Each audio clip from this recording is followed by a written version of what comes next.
যাচ্ছে।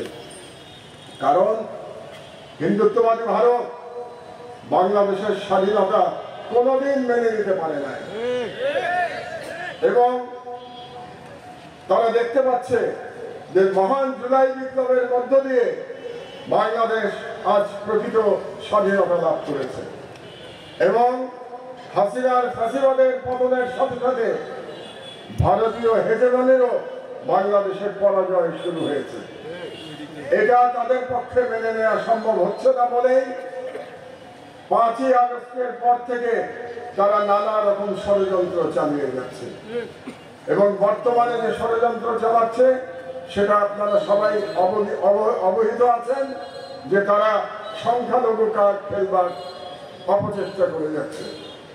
অথচ সত্য কথা হলো যে বাংলাদেশে সংখ্যালঘুরা বিশ্বের যে কোনো রাষ্ট্রের তুলনায় সংখ্যালঘু নাগরিকের তুলনায় অধিক নিরাপদে আছে, অধিক সম্মানের সাথে আছে। কয়েকদিন আগে আমাদের একজন আইনজীবীকে চট্টগ্রামে ইসকনের সন্ত্রাসীরা হত্যা করেছে, অথচ বাংলাদেশে হিন্দু নাগরিকেরা নিরাপদে আছে। এই আজ কদিন আগে চট্টগ্রাম আদালতে যে ঘটনা ঘটে গেছে, এটা যদি ভারতে ঘটতো উল্টোটা, কোন মুসলমান সন্ত্রাসী যদি কোনো হিন্দু আইনজীবীকে হত্যা করত, তাহলে এতদিনে ভারতে মুসলমানদের রক্তের হোলি খেলা শুরু হয়ে যেত। কিন্তু বাংলাদেশে আমরা হিন্দুদের সর্বরকম নিরাপত্তা দিয়ে আসছি এবং আমাদের আলেম ওলামা বৃন্দ তাদের প্রত্যেকটি বক্তৃতায় তারা হিন্দু নাগরিকদের নিরাপত্তা দেওয়ার কথা বলে যাচ্ছেন অব্যাহতভাবে। আর উল্টো দিকে ভারতে তথাকথিত হিন্দু সাধুরা প্রকাশ্যে মুসলমানদের হত্যা করার দাবি জানায়। এই হচ্ছে বাংলাদেশ এবং ভারতের মধ্যে পার্থক্য। আমরা আজকে বাবরি মসজিদের শহীদ দিবস পালন করছি 6ই ডিসেম্বর, কিন্তু আপনারা হয়তো অনেকে জানেন না, বর্তমান বছরে আরো 4টি মসজিদ ধ্বংস করার পায়তারা করা হচ্ছে। এমনকি আমাদের আজমির শরীফ পর্যন্ত হযরত মঈনুদ্দিন চিশতির জায়গা, সেটা পর্যন্ত এখন নিয়ে তার উপরে হিন্দুরা দাবি করছে যে সেটা একটা মন্দির এবং সেটা আবার ধ্বংস করার পায়তারা শুরু হয়েছে। কাজেই আমাদের কর্তব্য হচ্ছে, আপনাদের কাছে আহ্বান জানাচ্ছি, ভারতে যে মুসলমানদের উপর অত্যাচার চলছে তার প্রতিবাদ করা। কারণ মুসলমানরা আমরা উম্মতে বিশ্বাস করি, উম্মতে যদি আপনি বিশ্বাস করেন, উম্মার প্রতি যদি আপনার ভালোবাসা থাকে, তাহলে পৃথিবীর যেখানেই উম্মা নির্যাতিত হবে তার জন্য প্রতিবাদ করা আপনার ইমানি দায়িত্ব।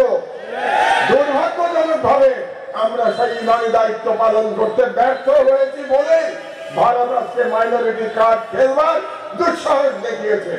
আমরা যদি ভারতীয় মুসলমানদের জুলুমের বিরুদ্ধে আওয়াজ তুলতাম, ভারত কোনদিনও মাইনরিটি কার্ড খেলতে সাহস পেত না। এটা আমাদের ব্যর্থতা যে আমরা ভারতীয় মুসলমানদের জুলুমের বিরুদ্ধে আমরা প্রতিবাদ করতে ব্যর্থ হয়েছি। আপনাদের যারা নিজেদের মাইনরিটিদের উপরে দিবারাত্র অত্যাচার চালাচ্ছে, তারা সাহস পায় কি করে বাংলাদেশে মাইনরিটি নিয়ে কথা বলার জন্য? তাদের কোন রকম নৈতিক অধিকার নাই বাংলাদেশে হিন্দুদের নিয়ে কথা বলার জন্য। ভারতের হিন্দুত্ববাদী সরকারের মোদির কোন রকম অধিকার নাই।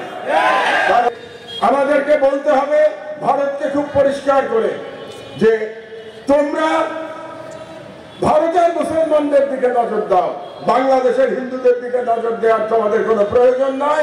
কারণ বাংলাদেশের হিন্দুরা বাংলাদেশের নাগরিক এবং বাংলাদেশের নাগরিকদের রক্ষা করা আমাদের সংখ্যাগুরু, আমরা মুসলমান, আমাদের পবিত্র কর্তব্য এবং সেই কর্তব্য আমরা পূর্বেও পালন করেছি, এখনো পালন করছি, ইনশাআল্লাহ ভবিষ্যতেও পালন করে যাব।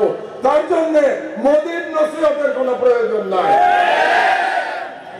কাজেই আমাদেরকে ঐক্যবদ্ধ হতে হবে, সিনা টান করে দাঁড়াতে হবে আমাদেরকে এবং টান করে বলতে হবে এই দেশের তৌহিদি জনতা ফ্যাসিবাদকে পরাজিত করেছে, ভারতীয় হেজেমনিকে উৎখাত করেছে, ভারতীয় হেজমনি, কিন্তু হাসিনার ফ্যাসিবাদ আর কোনোদিন ইনশাআল্লাহ বাংলাদেশে ফিরে আসতে পারবে না।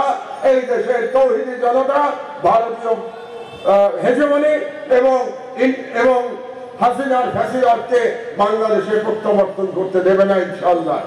আমাদের তরুণ ছাত্র জনতা বুকের রক্ত দিয়ে শেখ হাসিনার জালিমশাহীর পতন ঘটিয়েছে। তারা জানে, তারা স্বাধীনতা এনেছে, তারা জানে স্বাধীনতা কিভাবে রক্ষা করতে হয়। আমার মতে ঐক্যের প্রয়োজন। ঐক্যের ডাকটা আমি দিয়ে দিতে চাই আপনাদেরকে। আমাদেরকে ঐক্যবদ্ধ থাকতে হবে।